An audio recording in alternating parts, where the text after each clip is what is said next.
Welcome to another episode of the Ultimate Freedom Teachings video series. Welcome to this week's episode of Brutally Honest Tuesdays. So, here's my trademark opening for Brutally Honest Tuesdays. Are you ready? Are you sure? You ready? Okay, there we go. Beginning with a little bit of oomph and aggressiveness, you could say. Okay, this week, this could actually be a Friday Q&A or a Brutally Honest Tuesdays, but I figured I'd put it into Brutally Honest Tuesdays for reasons that'll probably be obvious to you in a couple of minutes.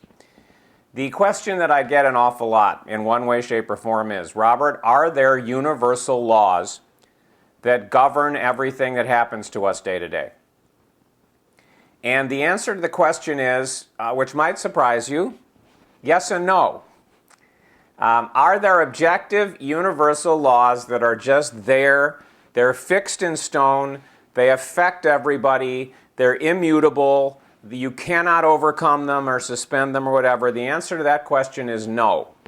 There is no such thing as a universal law that is just the way it is and it affects everybody and everybody is at the mercy, so to speak, of that universal law. Are there stories, are there human game, human story, human experiences where it appears as if a universal law is in operation and as if it is immutable and fixed and affects particular people or a particular person? Yes. Let me give you an example to kind of explain what I mean. It's not a perfect example, but hopefully it'll clarify what I mean. And again, I'm going to use an example you've probably heard me use before, and I'll probably use again, which is the example of the Harry Potter books written by J.K. Rowling. You are probably aware that the books exist, and maybe you've read one or more, maybe you've watched a movie. Most people, not all, but most people are aware of Harry Potter. In the Harry Potter stories, which are fiction, which are fantasy, you could say, there's magic. And in the magical world, things work a certain way. And in order to use magic, certain things must happen, and there are certain limits and rules and regulations, and you could say laws that must be obeyed as it relates to the magical world. That affects everybody that's in the magical world. It doesn't affect the people that aren't. It doesn't affect the people that are not magical, and it's all made up. It's a fictional world in which there's these magical laws that are in operation. It's the same thing, to my bias, with our stories. Now, the thing about this, though, that gets a little bit more tricky is, if I were to say to you, or if I were to say to 1,000 people that are aware of this kind of thing, what are the universal laws that supposedly affect our lives? A lot of people would bring up the law of attraction, which I'll talk about in another video, and I've indirectly talked about in some of the other videos in the series of Brutally Honest Tuesdays and Friday Q&As. But the truth is, there isn't any list of 10, that everybody agrees on. There isn't any universal description of this universal law, these 5, these 6, these 10, these 20, these 3, whatever. At least not that I'm aware of. Maybe you are. But if you are aware of some, if you were to go into Google or some other place and type in universal laws, what are the universal laws that affect our lives, odds are you'd find a lot of confusion, a lot of disagreement, a lot of people that would say, here's what they are. Other people would say, no, here's what they are. And there might be some in common, and they might completely collide and disagree with each other. So that's another wrinkle. It's a classic phase 1 kind of a dynamic. If you're not aware of what I call phase 1, you'll see a little banner on the screen right now.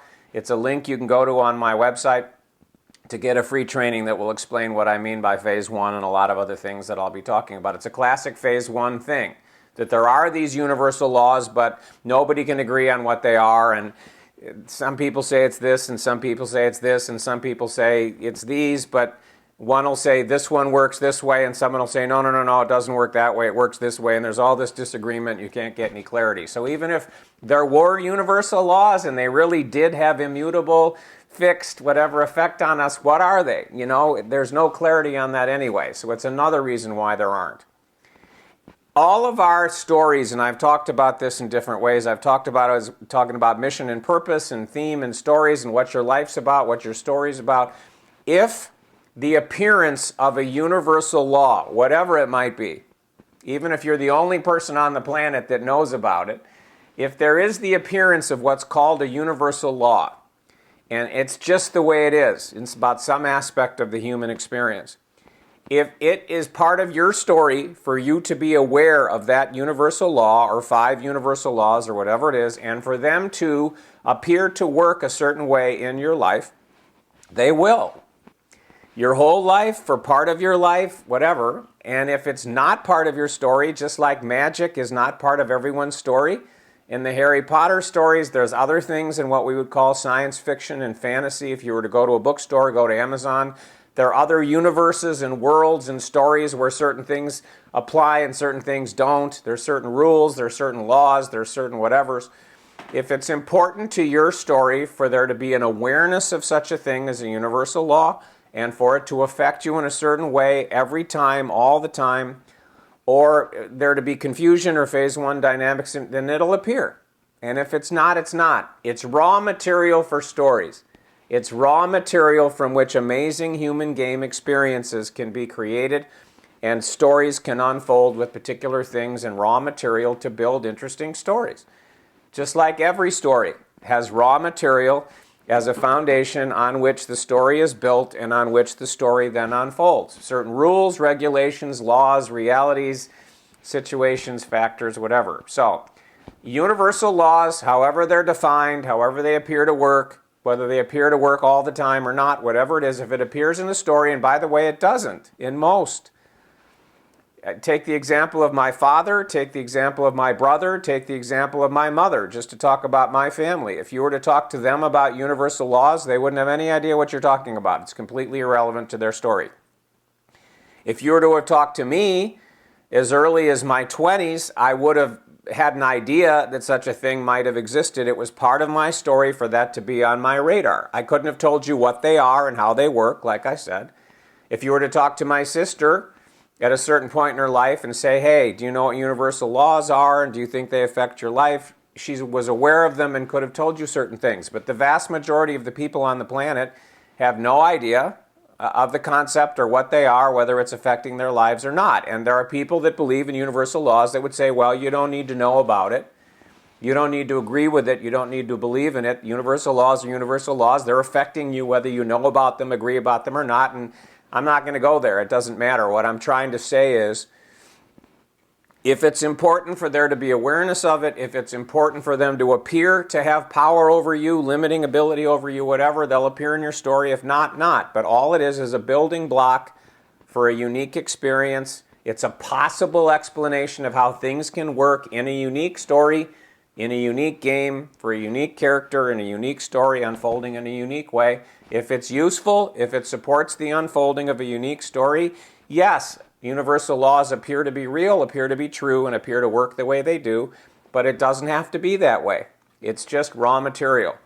And what I call the writer with a capital W, which you might call the creator with a capital C, who you really are, what I used to refer to as consciousness or expanded self, has the ability to make a universal law appear, not appear, operate this way, operate that way, not operate that way at all. It's just raw material building blocks for stories, but it's not objectively true. It isn't the way it is. It doesn't affect everybody, and it doesn't operate my bias the way the stories tell you that it does. Okay, that's Brutally Honest Tuesdays for today, this week.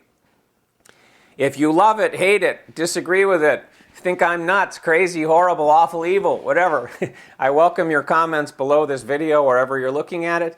And if you find this useful, supportive, interesting, thought-provoking, whatever, I invite you to share the love and share it in your world however you like to do that, to give other people the gift of this kind of brutally honest Tuesday talk. Okay, bye-bye for now. See you next week. Bye-bye. If you'd like to get more information on what you just discovered, go ahead and click on the Learn More button that you'll see appearing in a few seconds.